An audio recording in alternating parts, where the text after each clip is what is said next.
This is the story of the Little Mermaid. You can read along with me in your book.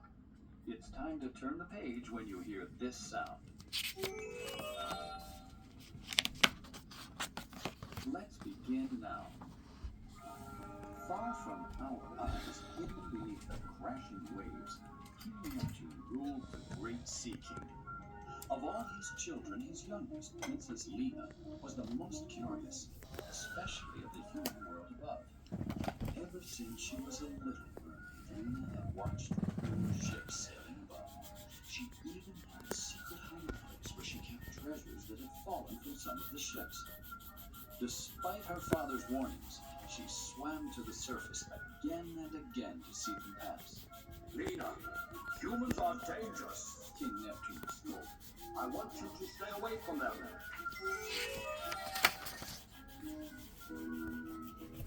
One evening, while Lena played on the surface, a ship came into view. Again, disobeying her father, she swam closer until she could hear people talking on the deck. It's a beautiful night, Captain, A voice said. It will be good to get home. Aye, The captain replied. won't be long now, sir. She could see the men.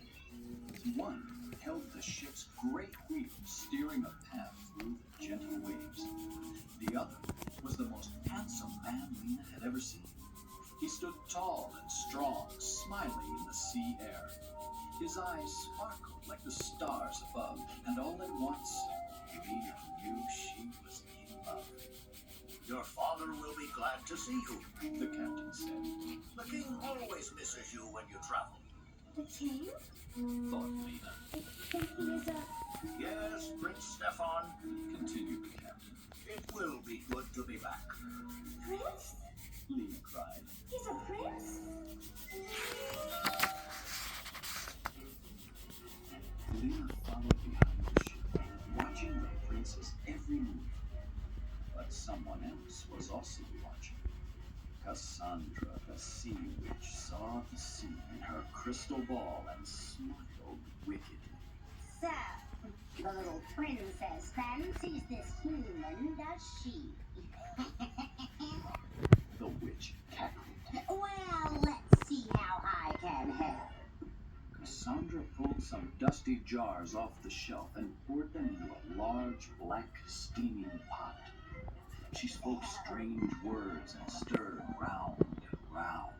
Her eyes grew wide as the spell took effect. On the water's surface, Lena was so taken with the handsome prince that she did not notice the danger coming until it hit.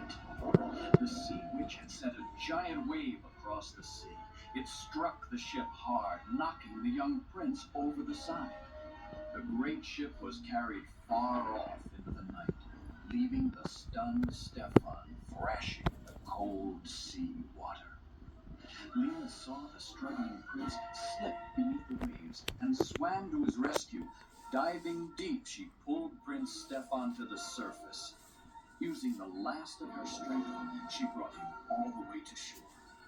She kissed him once and said, I'll see you again, my prince. then she returned to the sea. When Prince T.F.N awoke, he was alone. He made his way to his father's palace and went inside. My boy, The king shouted, rushing to his son. I thought you were lost forever. I would have been, Father. Began T.F.N. There was a girl. A beautiful girl with a voice like music. She pulled me to the beach. And I don't remember much else. He walked to the window and looked out at the ocean. Except, He said, I owe her my life. I must find her and make her my wife. the king decided to hold a royal ball, and all the young women of the kingdom were invited. Prince T.F.N hoped to find his rescuer among the many fair maidens attending. Meanwhile, back under the sea, Lena sat in her secret hiding place and dreamed about the prince. I love him. How can I ever see him again? She said sadly. I wish I had legs instead of this tail. Just then, the evil Cassandra appeared. She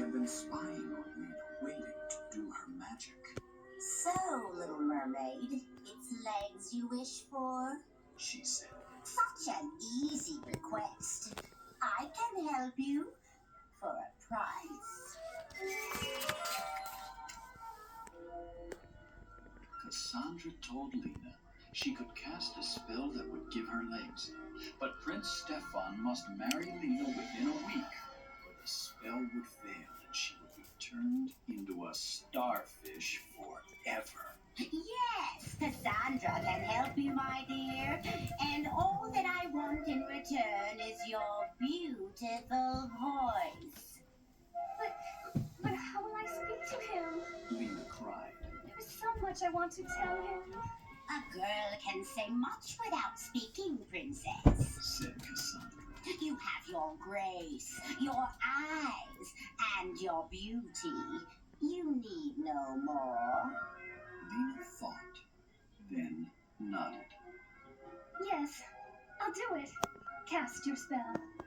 Cassandra gave Lena a potion to drink, then stood back. With a bright flash, Lena's tail melted away, revealing human legs in its place. Lena tried to speak, but her voice was gone. It was held in a magic blue bubble tied around Cassandra's neck. There, little one. Cassandra cooed as she swam away. Remember our bargain.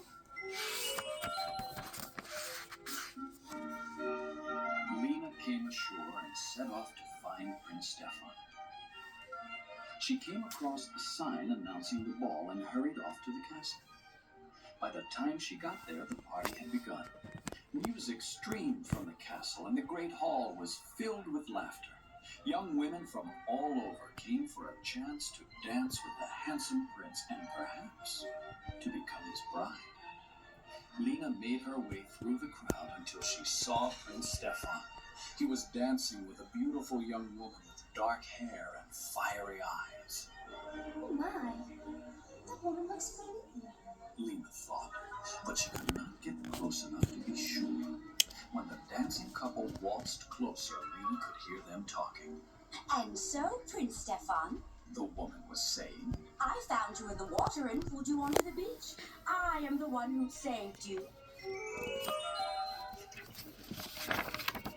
Lena wanted to shout, but she could only watch as they glided away across the floor. All night, Lena tried to reach the prince, but the royal guards would not let her near. When the ball ended, the king signaled for quiet. Tonight I wish to announce the engagement of Prince Stefan to Lady Sandra. The king said. I owe her the life of my son and give my blessing to this marriage.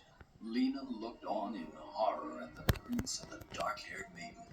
Then she noticed the strange blue pearl tied around Sandra's neck. But it was not a pearl at all. It was the magic bubble holding Lena's voice. Lady Sandra was really Cassandra the Sea Witch. I knew she looked familiar. Lena thought. Lena broke through the crowd and dashed up the steps to the throne. She pulled the blue pearl from Cassandra's necklace and crushed it in her hand. At once, Lena's voice flew back into her throat. Sandra changed back into the evil Sea Witch. Prince Stefan, Lena cried. look out! Cassandra was furious. She screamed. No, little mermaid, you will not spoil my fun. Suddenly, Cassandra was holding her crystal ball and began to cast an evil spell. Just then, Prince Stefan lunged at the evil sea witch and knocked the crystal ball from her hand. Fool! Cassandra shrieked as it shattered on the floor. You destroyed me! Like the Wizard of The Oz. sea witch screamed again as she melted into a puddle of salty water at their feet. I told you I would see you again. Whispered Lena. Your voice. I know that voice. Prince Stefan cried. It was you who saved me, and it is you who I want for my wife. Lena nodded with tears of joy in her eyes. The king smiled and raised his cup. A wedding was called for, He shouted. and a wedding there shall be. And so it was. Princess Lena and Prince Stefan married. and they lived in a castle by the sea. Sometimes, with the fog low on the water, a sweet mermaid song could be heard drifting across the waves. The end. Next song is coming up. The world above is where I'll be. The moon and stars will shine for me. I'll see the signs that only can be in the world above. The world above is beautiful, where mountains meet the sky. It's where my birds will marry me. Together our dreams can fly. My prince will fall in love with me. I'll dance with him eternally. I'll be much more than foam on the sea. In the world above, we'll share a love that only can be. In the world above. The end. That's it for today. Happy New Year. And have a great time of year. Bye.